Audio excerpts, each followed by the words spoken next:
Hello there. This is Rock Bottom Cartel's second episode of the Side Hustle series. In this one, I'm having a conversation with my brother from another mother, Darian Burns. We went to high school together, and then throughout the years, we've been sort of keeping each other accountable within our respective journeys. And it's been super nice having somebody there to just bounce ideas off of and really just learn from, because he has so much knowledge of the industry, the music industry as a whole.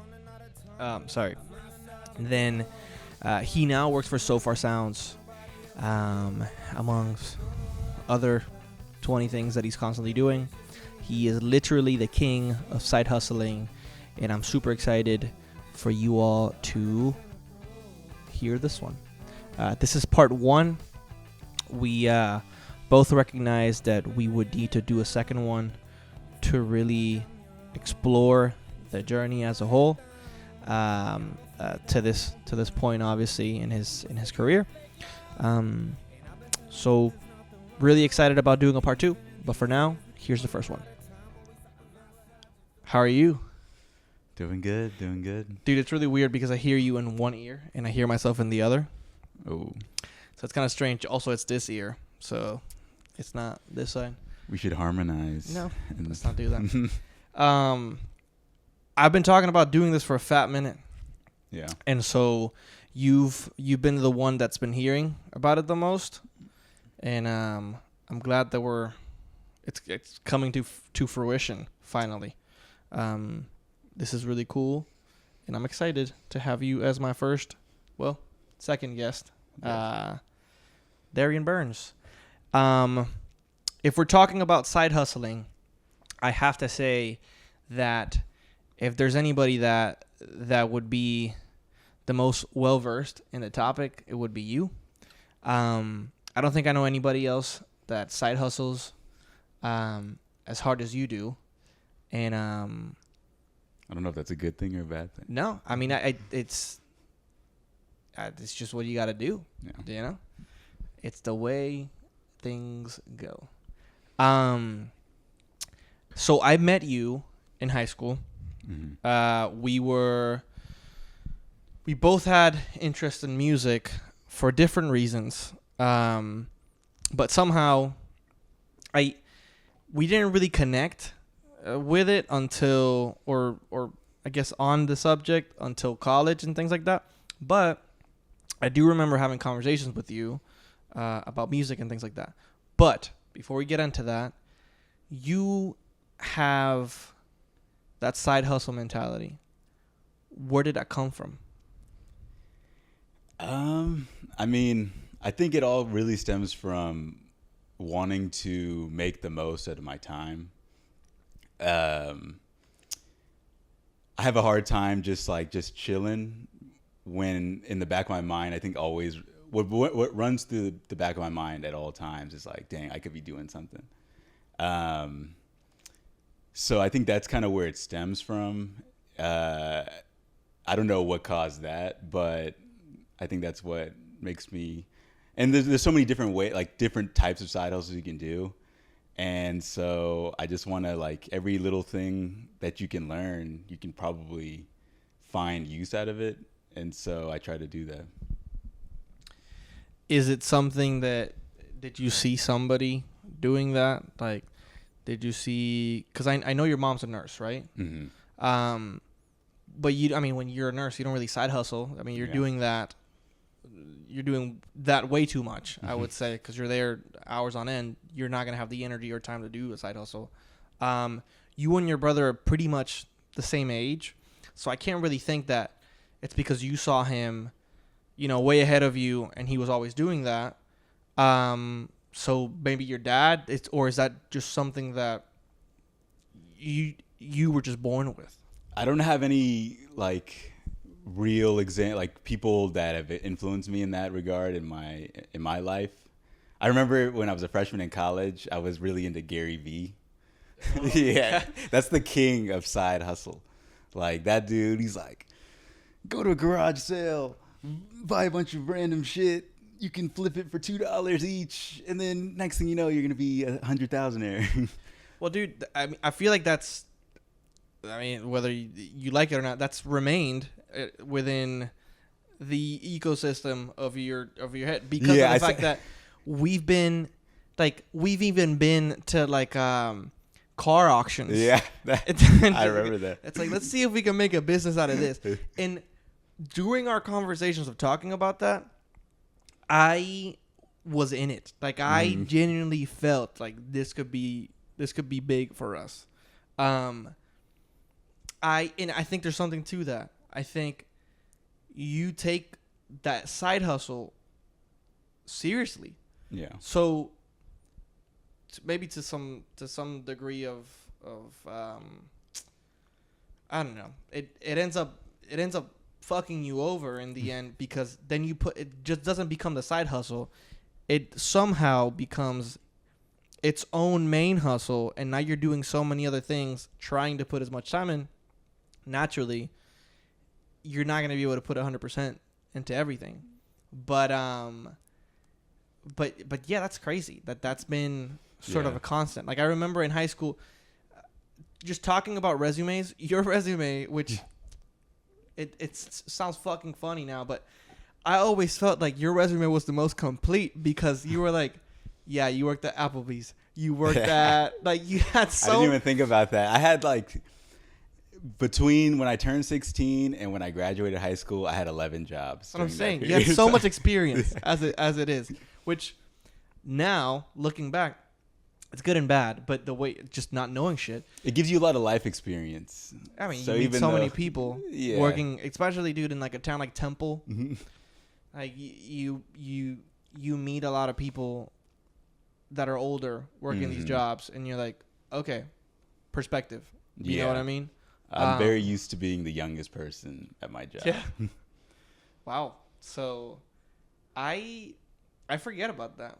That has been happening. And so it went from, in high school, it was just fast food joints because at that point, well, none of us have any skill really other than...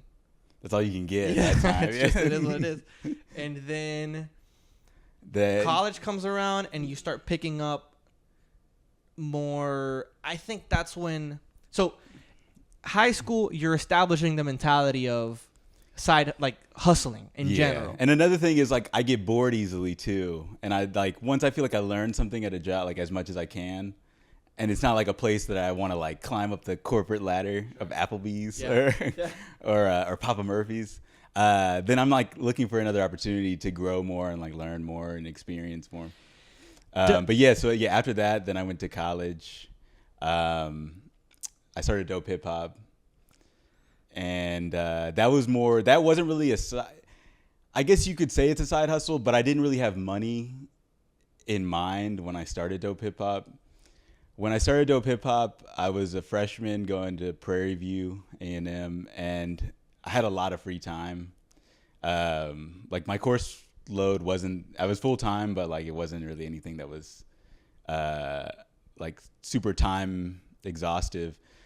And so once again, with the mentality of, like, I want to do something, not just, like, watch Netflix. I want to do something that's actually gonna maybe pay off, or just something that seems productive with my time. And I had already been wanting to work in music, but as you know, like, being in Texas, that is a very tall dream because there's just not a lot of opportunities. And so this was like a way of, and I was really into, like, what I was watching at the time was, like, I was really into watching, like, The Breakfast Club, like Juan Epstein, like Hot 97, like a bunch of, like, music, Taxstone. You were emulating that. Yeah, I was really into just, like, a lot of, like, music focused, Combat Jack, I had to say that one too. Podcasts and, like, radio stations and stuff, and interviews. And so, like, I liked the, like, media, like, that got me into, like, what, like, music media and, like, the art of interviewing. Dude, well, and here's how I know we bonded. You're a student of music in general. I am as well. And so being able to share the shit that I knew with somebody that could understand that same language, it was hard to find, because most people that want to do music or they're in any sort of art form, really, I think the 70% or maybe more, they're just kind of thinking about it in the I just want to do the actual action. You know, I just want to play live, but the interest for whether that's the business side or learning more about it, you know, all things considered, is not very much there, because that takes work, and that takes just too much time. But that's something that it wasn't taxing for me. Like, it is what I did on my spare time. Like, I enjoyed coming across a new video where it's like, this was the Jamiroquai come up, and I'm like, oh shit, how did they do it? You know, because I think I was just trying to get ideas of what did they do so that it can make my process a little easier. But anyways, I'm going down that rabbit hole. No, but also on that, like, I was obsessed with like podcasts that would talk to like It's the Real used to have a lot of episodes talking to like the VP of A&R at Warner Music, because I wanted to hear about how they got to their position, because that's like a dream of mine. And so it's like, that's how you really study what you want to do, is just like, what are people in the place that you want to be, how did they get to that point, and then how can you improve on that? It's just such a it's just there. And I was speaking with Nick about this. There's just no blueprint at all. You go to school to be a doctor, you know what to expect. Okay, it's going to take X amount of years, X amount of debt. It's just, it's pretty mapped out. You want to be a teacher? Same thing. You want to be an engineer? Same thing. But with music, who do you talk to, you know, to sort of get an idea of what to expect? You can't, right? Anybody that is doing it, in my head, is kind of untouchable. You know what I mean? Sorry. But I think about the bands that I like. Even though a lot of them, I know for a fact, are getting by. You know what I mean? And or are making a modest living. But I don't feel like I could have that conversation with them, right? So it just feels like that topic is very much so closed up. Like, you almost got to live through it to be able to even get it. So I'm trying to live vicariously through all these different like artists and people that have done it already, to see if I can get any sort of information that will help me.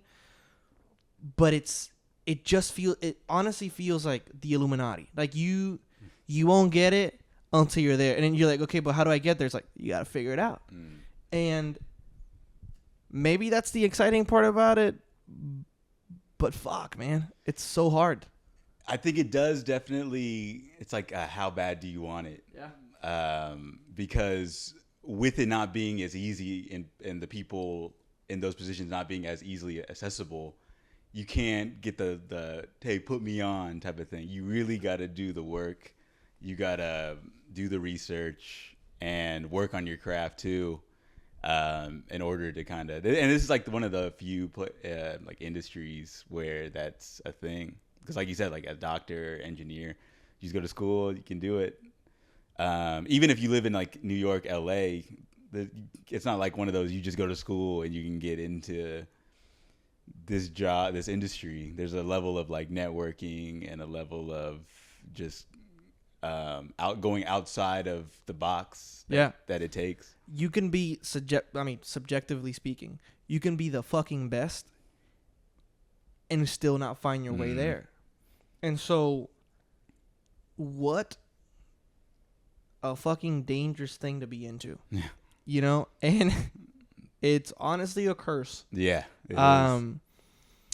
And it sucks because even though it's an exciting way to live, it's also a very depressing way to live at times, because again, I was speaking, I like that there's some sort of continuity to what I was talking to with Nick, but we were talking about making it, you know, like what is making it? Because fuck, and I lost my train of thought. I was saying something. I will add a point to it being a curse. Yeah, let's see if I remember. While you think of your point, it is such a curse because once you have that like taste of it, there's really no going back. Like for me, I never thought that I would actually be able to work in music. And so it was always kind of like a pipe dream. And I was developing other aspirations outside of that. And I had become comfortable and perfectly fine with those other aspirations. Like I got a degree in finance. Like I would be perfectly fine taking that route. But it wasn't until I actually was able to start working in music and making a living off of it that it was like no going back. It's just so fun. Yeah. Like just the idea, the subject matter, you know, because even though that maybe what you're actually doing, and we can talk about that too, might not be super exciting, or maybe it is, it's just the subject matter. The fact that you feel, it almost feels like, okay, I'm in, you know, I've been looking at it, right? I am finally walking the path of the industry, which already feels so gated and guarded. You know what I mean? Like, I didn't even consider the fact that, like, oh wait, there are corporate jobs in the music industry that, like, if I'm gonna have a corporate job, why not be doing that? Never even crossed my mind because that just doesn't exist. That goes to show how, I don't know. Because it's not something that people really talk, like in school, like it's never really pushed. So it's not, and I think most people don't really think about that when it comes to even like listening to music. Like you're not thinking about all the work and the behind the scenes that goes into this record that just came across you mysteriously, either through like a playlist or just in the queue, like automated through the algorithm. Dude, and you know when was the first time that I had sort of the oh shit, like that's also a thing?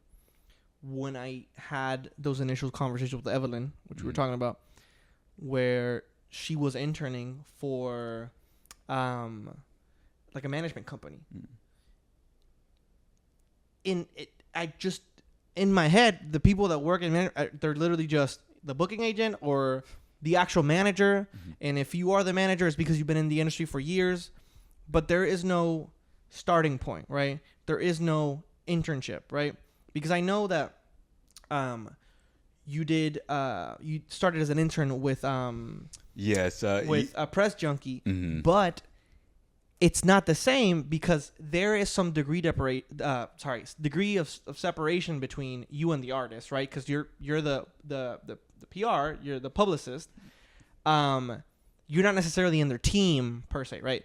But within like a management company, like you are the artist essentially. Like you are there. You know what I mean? You guys are having conversations every day. You're planning the artist releases, and so that blew my fucking mind that was even possible. I'm like, fuck, why didn't I think of that? Why didn't I even like think about doing that? No, it was just, well, if I'm gonna do music, it's gonna be completely separate to my day-to-day job. But then you started treading that path as well, and sometimes I'm jealous, dude. Like I am. So before we get into all of it, you intern at Press Junkie, where you started working as a publicist, working for artists. You would you even got to go to certain music festivals and help them out through that, which crazy as it is, right? Then you also were able to get it in with South by Southwest.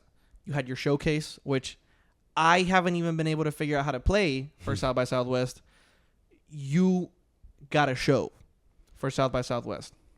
You did that 2 years ago? 1 year ago? 1 year ago. Okay. So last year. It was 2023 South by? Yep. Nice. 2023. And then now you're working for So Far. Yep. And so, fucking impressive. If you look at everything, right? And am I missing anything?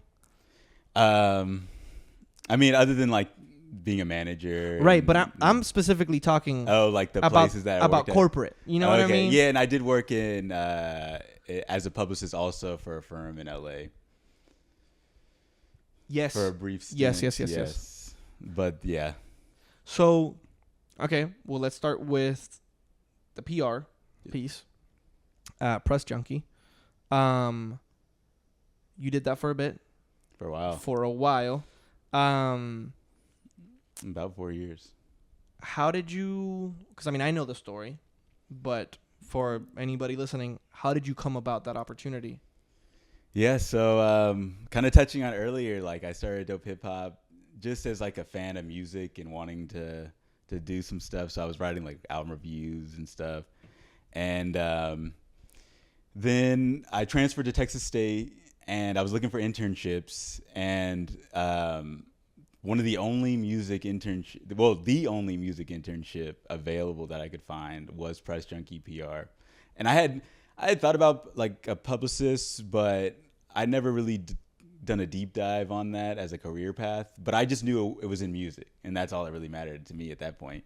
And one thing that was cool about starting Dope Hip Hop was, even though it wasn't in my idea for it that it would lead to anything, I just kind of wanted to be productive with my time. That actually helped me get that internship because they knew that if I had my own blog and I was like doing writing, that I was familiar with media, and that's a publicist. Basically, for anybody who doesn't know, like a publicist, their job is to, if you have like a song or album release coming and you want to bring more exposure as far as like blog, magazine, like reviews, interviews, you would hire a publicist, and they have and their job is basically to get you that kind of coverage, like press coverage, basically. And so they knew I had like a background in like media. And so, yeah, I started interning there. It was supposed to be just a 1 semester internship, and I got lucky. The timing just was right. And a spot was going to open up in a couple months after my internship. And so then they hired me on, and I was still in college. So they hired me on part-time, and I did that all throughout college. And while I was a publicist at Press Junkie, I was doing I still wanted to build other skills. So I'm still like researching different areas of the music industry. Like, what does it take to do like digital marketing? What does it take to do like booking? Because PR is great, but I also wanted to have other skill, like a wider range, a wide set of like skill sets.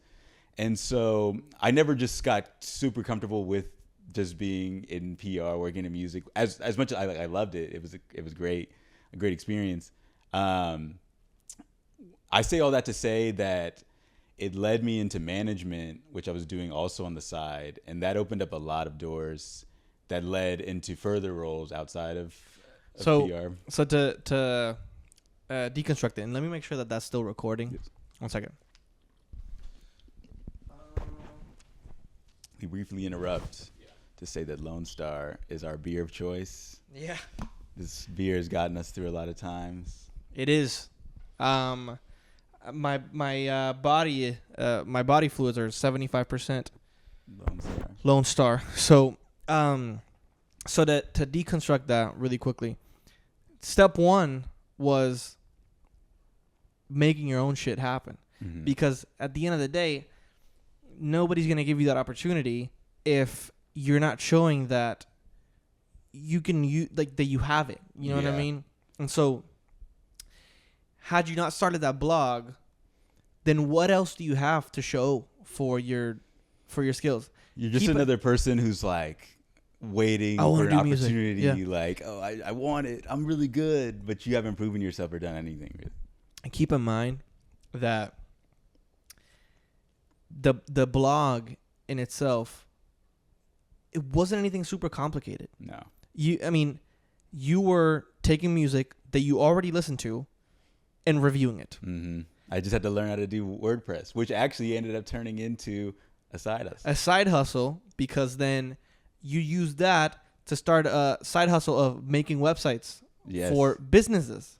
So side hustle there, right? You're also at that point starting, not yet, to manage. Actually, right before that, I started doing. I met an amazing label, which I'll plug, Everyday Vu. Yeah. Right before I got into really managing, I was managing like my cousin just to get some experience. Yeah, I remember that. But I will say, like, after like a year into being a publicist, I saw a label say that they needed a social media manager, and I don't really have any experience in that, but I'm a child of social media, and so I was like, hey, let me just put in a quick email. And so I emailed, and I started working for Everyday Vu as a social media manager. Where did you see it again? Twitter. Nice. Yeah. The owner of the label, Ryan, he had posted that they were looking for it on Twitter. Nice. And so he put his email. I emailed him. And okay, pause. You saw that. It was an opportunity. I had no experience. You fished. And it's fucking fishing. You know what I mean? It's just, and I don't want to sound like I'm like motivational coach here, fucking, but this is just for me. You know, mainly, I'm sort of emphasizing the fact that you just fished, and it fucking landed. Like, the worst they can say is no. Exactly. And I forget about that sometimes, because I should be fishing way more often. Like, on my conversation with Nick, I was not directly complaining, but to a degree, of how I haven't really been able to play as many gigs downtown. But I'm thinking about it, I'm like, I haven't really been asking. You know, I have asked for some, but not nearly as much as I should be, you know? And that's so important. Just throwing yourself out there.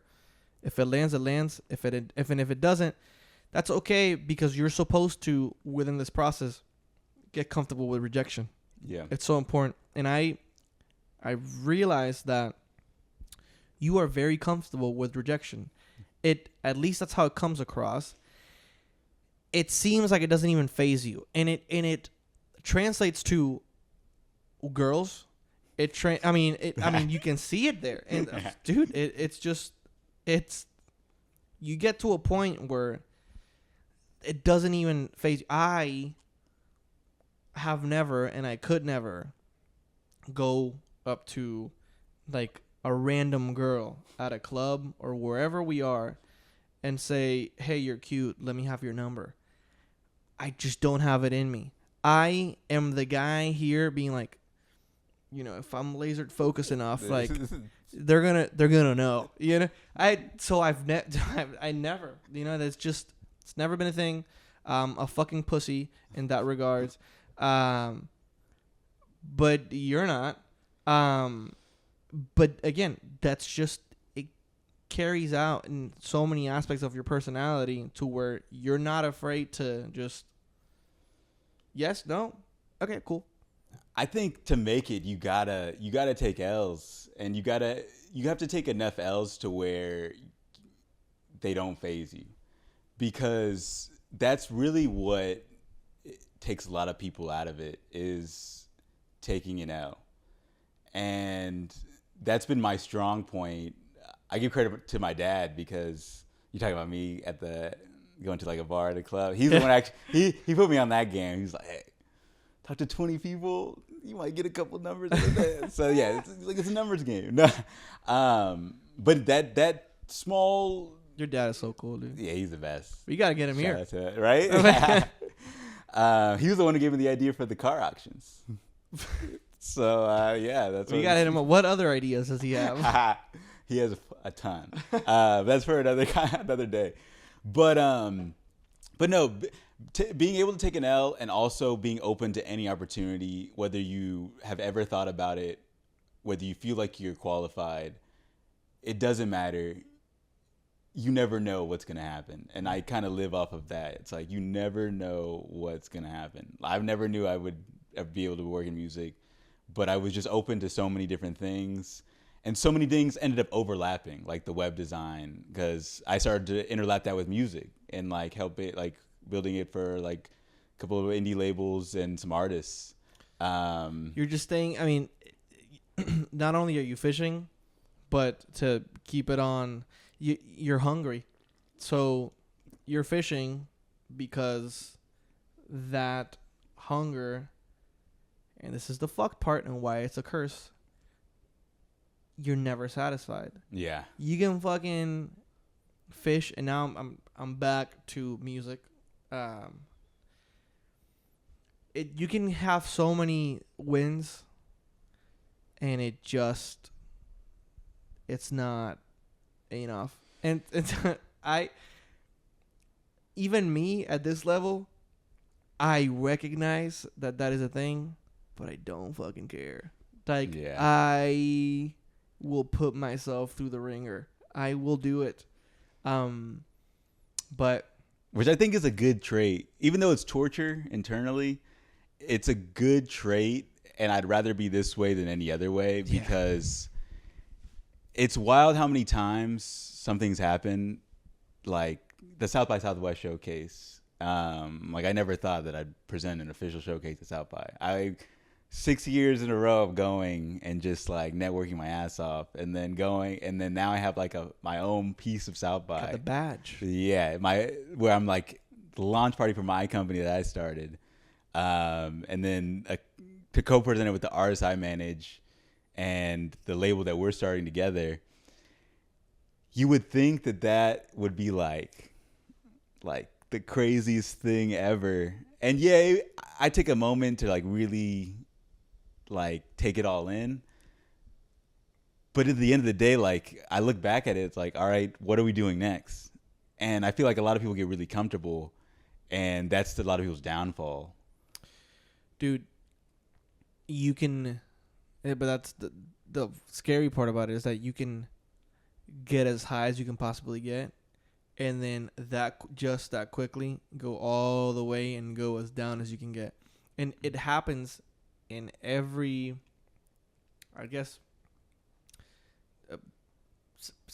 not discipline, but every section of the industry, because it happens with bands. You have a good run of shows, and then you kind of fall off. And that momentum very quickly disappears out of nowhere. And you're having to build it up again. And you do that, and then you do that, and then you do that. And so when do you go? And it just keeps going. You know, it's just by chunks. It's by chunks. And then I think the best you can do is you can go and then little plateau and then keep going and then plateau. I mean, eventually you're always going to go, but it's like extending that for as long as possible. That's where the self-discipline comes, because without that, then who the fuck is going to, you don't have a boss, you know? There's no corporate boss that's telling you got to fucking be better, bitch. Yeah. And even if you did have a manager, right? The reality is that at that underdog level, what are they gonna?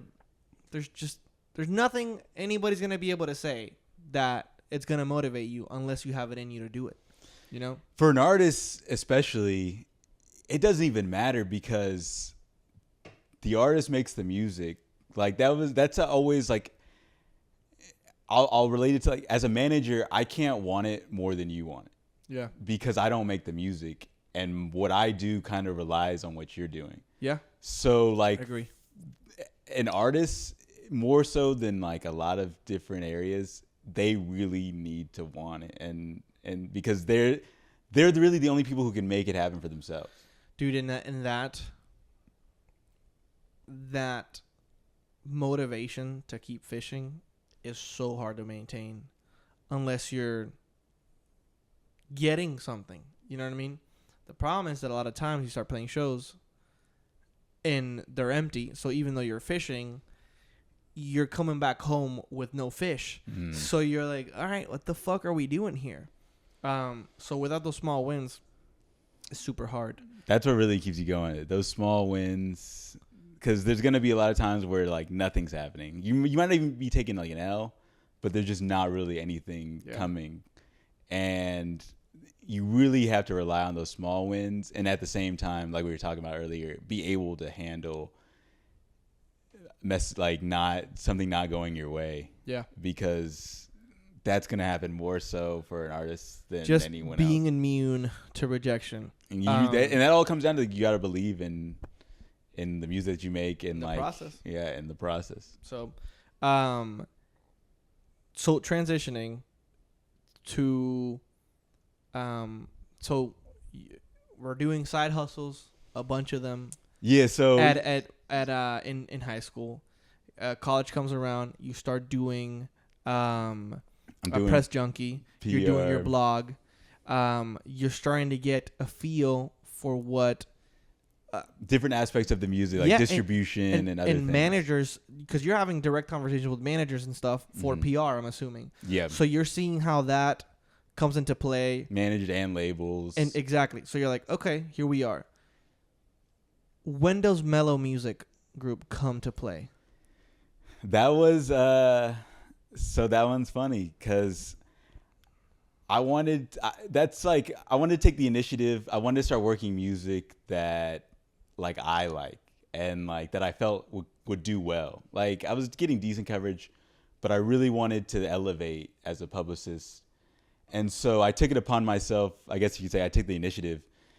I went to a show, Homeboy Sandman was performing, and I went to the show in Austin at Flamingo Cantina, and I pitched him on me being his publicist in my firm.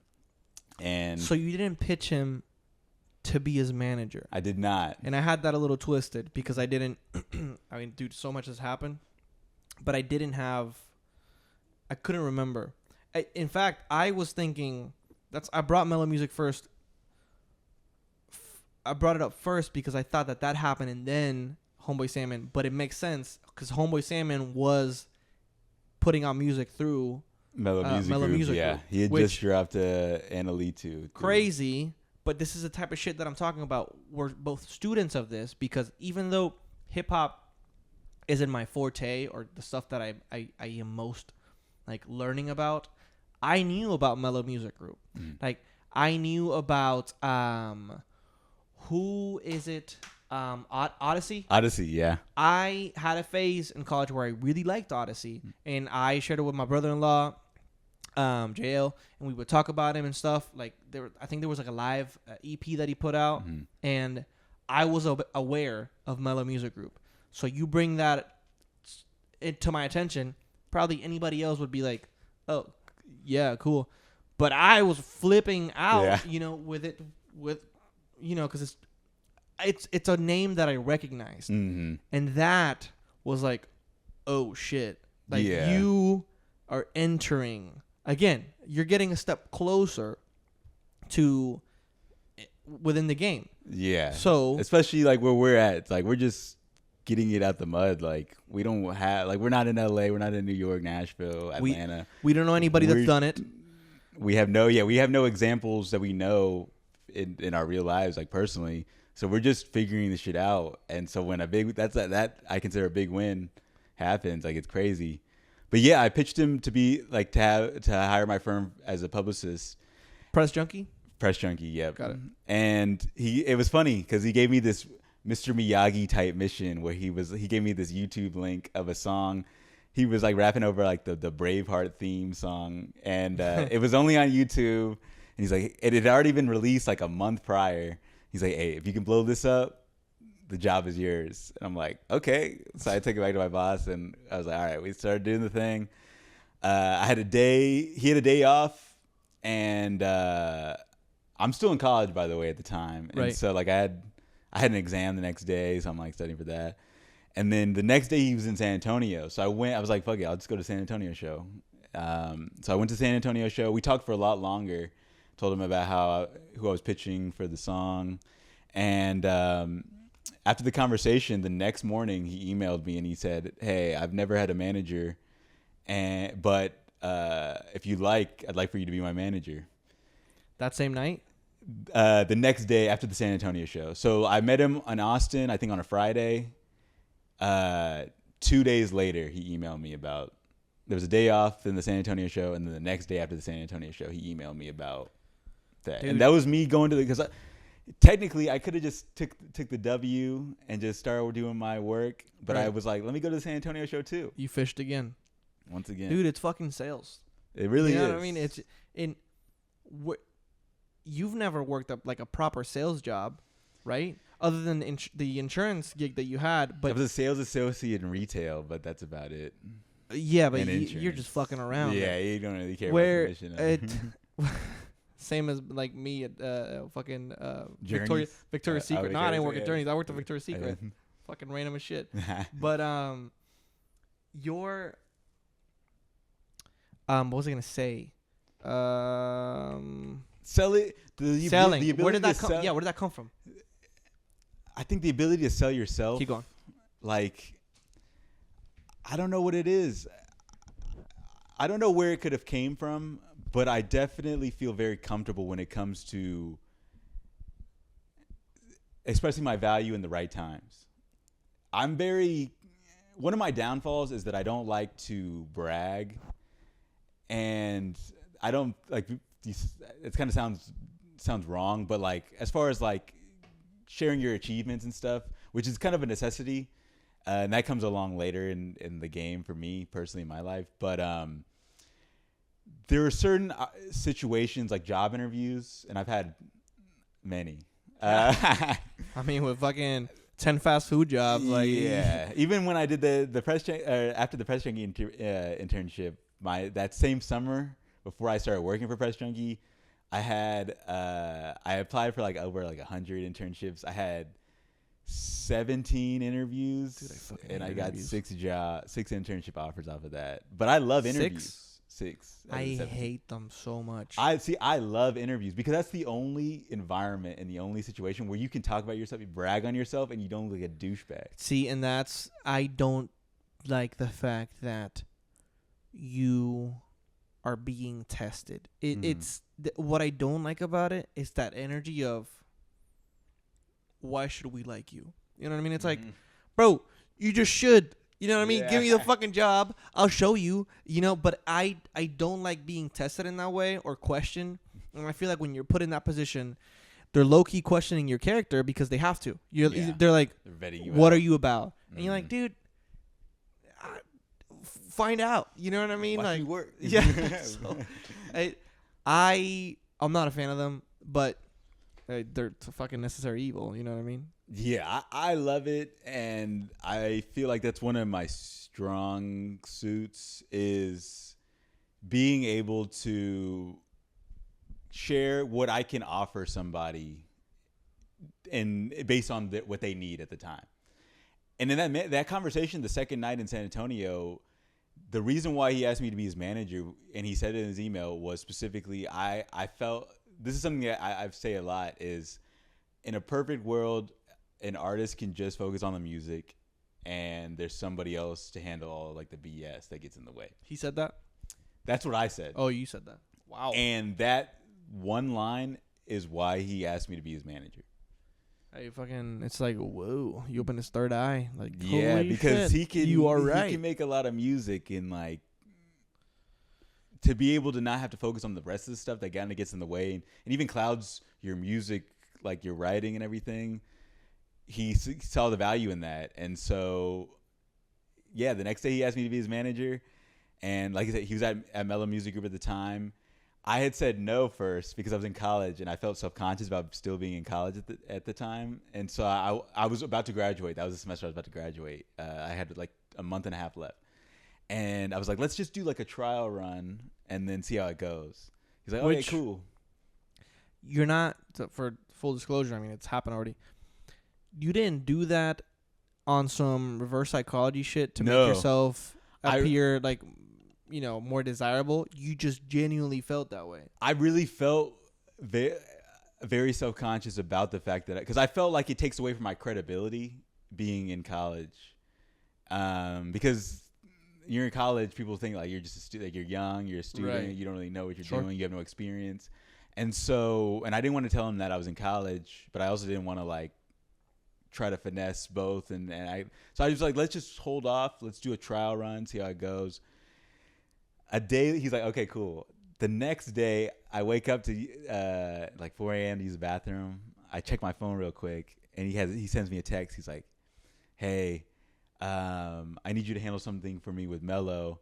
I'm just going to go ahead and send an email and introduce you as my manager. And I'm like, oh, okay. Before I could even say yes, I checked my email, and it was already done. And that's where the story began. At that point, I was officially his manager, and that's where the Mello Music Group relationship began. And to jump ahead, because I know I'm rambling, we started out with Mello, Homeboy Sandman's next project, There in Spirit. They gave us the budget, brought my firm on to be the publicist. I was the publicist mainly, but we did such a good job and had such a good relationship with Mello Music Group during that campaign. It turned into another campaign and another campaign and another one. And then now everything, but I wanted to work the music that I wanted to work. So and when you say a campaign, you were working campaigns for other artists. Yeah, different artists on the roster. So all their different releases. How did you, because now there's a conflict of interest. You are Homeboy Sammy's manager, which that's how you got introduced to Mello Music. How does that, I mean, does it affect your relationship, or not affect relationship, but your work relationship with Homeboy Sandman? The fact that you're saying, hey, I'm going to pick up another side hustle, which is what you've been doing this entire time, right? Mm. And say, hey, not only am I going to be doing this, but now, thank you for the connect, I'm going to do PR as well for the other artists. Is that an easy conversation to have? In that situation, yes. Only because we both understood that my main thing at the time was I was a publicist. Got it. But that does come into play later on, where I have been in a situation where other opportunities came up, and it was a different type of conversation where it is going to take time out of the work that we do. And those conversations were harder to have. Right. In that situation specifically, it wasn't as big of an issue because you were starting out, and like, dude, and I'm sorry to cut you off, but the type of work too. I feel like what you're about to say, it's like any relationship. You start any relationship with anybody. At first, it's very easy to say, hey, I'm going to go do this, or I'm going to do this other thing, because those boundaries are now really like super set. So it's easier for you to keep the side hustles. So now that happens. But also I will add, there is a level of, I just took this responsibility on. That's time now that I have to dedicate. Like, that's time now out of my schedule that I have to commit to. So now it's more so not me talking to Homeboy Sandman about like this time that I'm going to split. It's about me talking to myself about like, all right, you have to make some sacrifices in your schedule and in your life, because you care about this opportunity and you want to really do the best you can. And so I'm not hanging out as much. I'm not. Yeah, and as long as you deliver, I mean, nobody can say shit. You know what I mean? Yeah. As long as you're delivering what you got to do with everybody. Not only that, but as this is going on, you have your day to day, because none of this, because anybody might forget this, right? But this sounds fine and dandy, right? And it sounds like, oh shit, you're working with Mello Music Group, you're paying the bills. No. So still making the same salary. You are, yeah, and you're working your 9 to 5, which is at that time PR, right? Yep. With Press Junkie, which then after that, you go through a period where you said, I'm going to try working PR by myself. Yeah. Self-employed, which I was, again, living vicariously through you, because I'm like, that's fucking exciting and awesome. What I do remember is, I think there was this was during a period where we were both kind of like unemployed / you were starting to start working for yourself. So obviously that's a slow build, but it felt like we were kind of both going through the same thing because I had quit my job to attempt to pursue music full time. It was fun while it lasted, but my bank account did this. And what's crazy is that I got out of college. I started working a job, and it was remote, so I was living at home. I saved a bunch of money. I quit this job. I'm like, all right, let's do the music thing with Better Strangers. And it seemed very promising. And it just, dude, in less than a year, I had saved up so much money. It just fucking went out the fucking door. And I used to forget that you didn't have a job. Yeah, I did for like a year. But the thing is, my lifestyle didn't change. Yeah. And so that's the tricky part, because I was living like I had a job. Yeah. And I was like, dude, this is gonna last forever. Either I make money with music or I'll get another job. So by the time where it started to get like, all right, dude, what are you gonna do? That pressure started kicking in, which then started affecting my relationship with the band. And so, full circle, I need a fucking job again. So there's no way to fucking escape it. Like, it's just bullshit to think. I mean, dude, I don't know. I'll tell you this. I've met musicians in this town that tell me they do it full time. And numbers wise, same as me. You know what I mean? Like, nothing super crazy. They do gig more often, but I don't understand it. Like, I don't know, and I would love to fucking have conversations with those people just like this and say, dude, break it down for me, because I must be missing something, or maybe but it's not possible to only do that. And that was my understanding. My understanding was that once you were actively doing music, you were going to be able to figure it out. But unless you live with somebody, unless you have roommates, or you're crashing with somebody, or you're couch surfing, or you're sacrificing certain aspects of your life. Which I imagine they're doing. Huh? I imagine they're making a lot of sacrifices. Yeah, dude, you have to. And that's the thing. It's like, maybe I could do that, but I like living by myself. I like having my own apartment. I like having this nook where I can do this. You know what I mean? I enjoy being able to buy these because we're not sponsored. Yeah. And having us drink them. Buying equipment for my brother to play drums. I like doing those things. I wouldn't be comfortable not doing any of them. So this is kind of, I'm going on a ramble here, but I'm getting somewhere.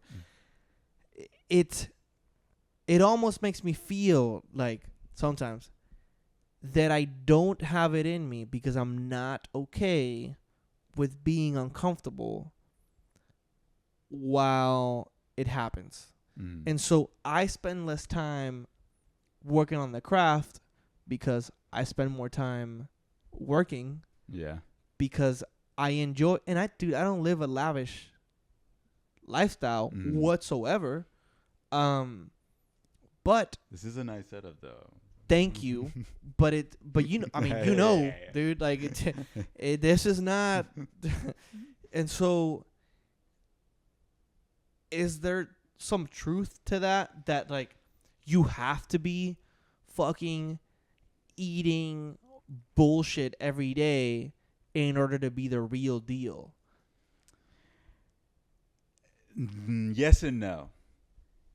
I don't think you have to be eating bullshit or doing that, but you do need to sacrifice the comfortability, because it wasn't until I had gotten laid off from my PR firm and I decided I had 3 months of rent saved up, and I had been thinking about doing my own thing for a minute, but I was too scared because of everything you just said, not having a steady income and like wanting to have a decent, comfortable quality of life, that I just didn't want to do it. But then I was like, you know, I'm just gonna do it. Fuck it.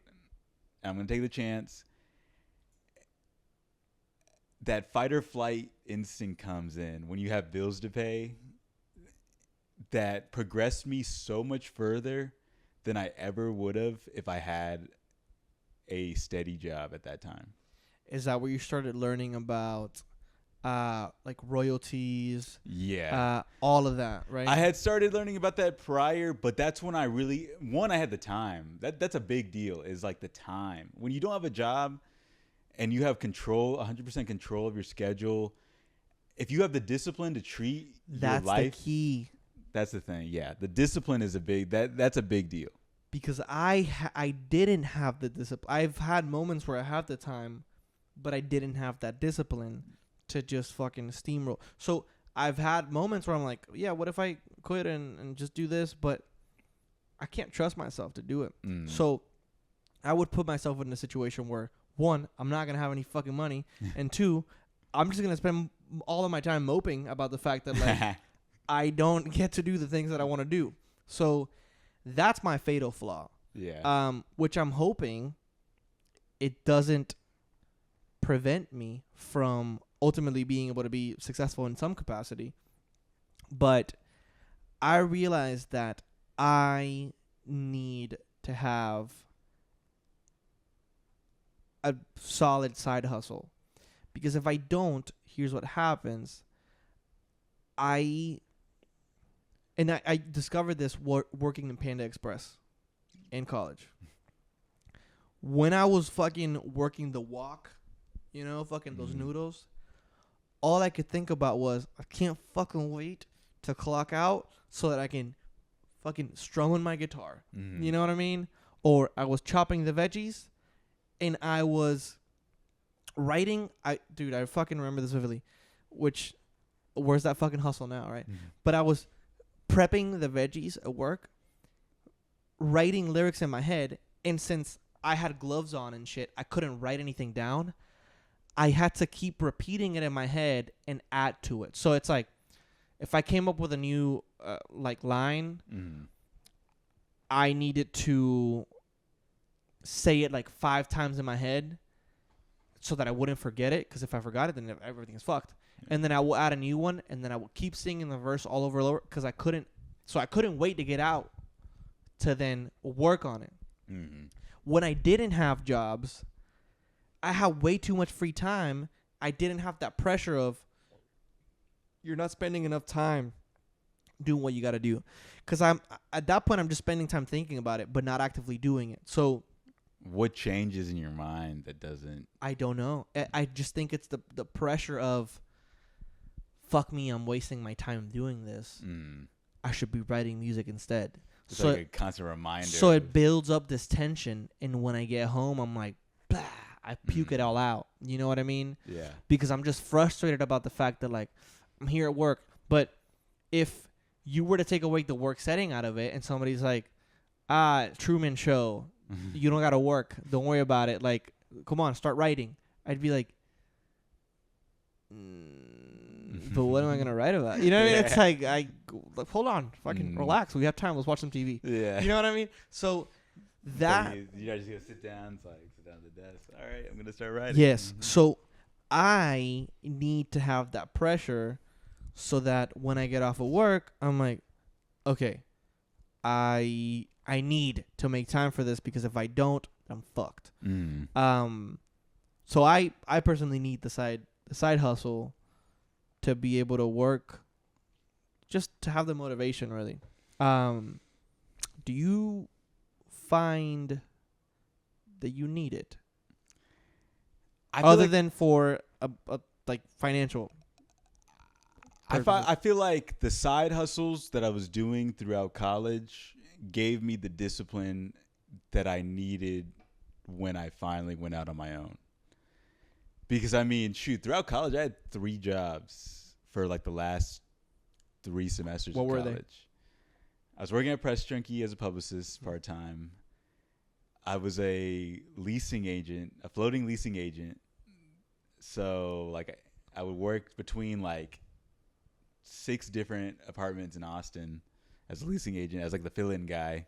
Living in San Marcos. Living in San Marcos. I would drive all the way to Pflugerville every weekend. Such a fuck drive. For an entire like probably like 5 or 6 months. And then also I was an insurance agent too. So like on Tuesdays and Thursdays when I had like maybe 2 classes in the morning. Which, by the way, what's the difference between drive time from San Marcos to Pflugerville? That's got to be an hour. 15. Oh yeah, it's definitely an hour. It's definitely an hour. Sorry, and sometimes even longer than that. And you said after that? And then I was also an insurance agent for Colonial, and that's in like downtown by Red Lobster. So that's. And you were keeping dope hip hop alive at the time. I was still keeping dope hip hop alive, and then. Were you already managing Homeboy Sandman? That was actually before I started managing Homeboy Sandman. But all of that, and then also I had developed I started doing SEO consulting. So I got some extra side That's money. the other thing. The pandemic was actually the best thing. Yeah. Well, okay. Speak for yourself, dude. Fucking speak for yourself. Let me dial that one back. For me personally, I gained a lot in the pandemic just by having the free time to learn some new skills that I would have had time to learn otherwise. Yeah, you figured out SEO. Was that at the same time that you figured, or around that same? I'm trying to figure out how to word things better. Around the same time that you figured out how to, like, how royalties worked. Was it during that same time? Yeah, actually, yeah, because I was in the crib just chilling. That's when I started managing my cousin. That's how I learned how how you distribute music. Like, yeah, Rebel Ray. Shout out to Rebel Ray. That's how like I distributed songs with him through like DistroKid. We tried out like Ditto Music. We tried everything. Like I was really like I handled every aspect other than making the music. I handled every aspect of that, and so that was such valuable experience because it showed me the whole process, how the meat is made or whatever the analogy is. But you know what I forgot to bring up, and honestly, we're running out of time. We should be kind of cutting it up. Which now I'm thinking maybe we should just have a part 2. Yeah. Where we go into, and we don't have to do it today, but I think it would be kind of cool to just leave it as to be continued, where we can get into, don't